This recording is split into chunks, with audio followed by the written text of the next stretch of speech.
Welcome to the Banker Lamp. Please enjoy the video.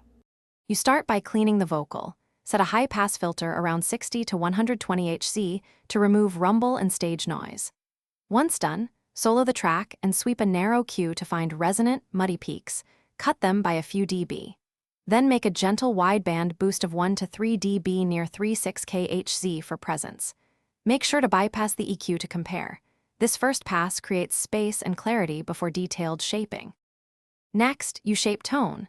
Listen for boxiness in the 200 to 500 Hz range and apply medium cue cuts of 1 to 4 dB to unclutter the midrange.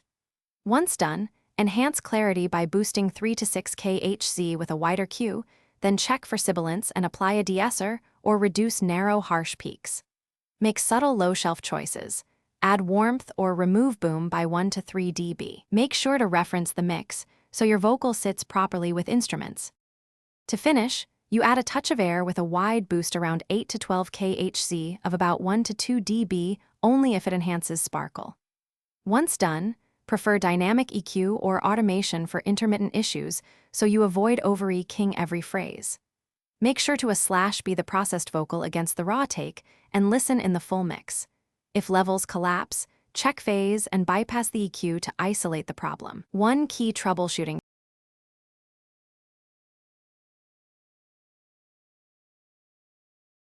Thanks for watching. If this was helpful, leave a like and consider subscribing. See you next time.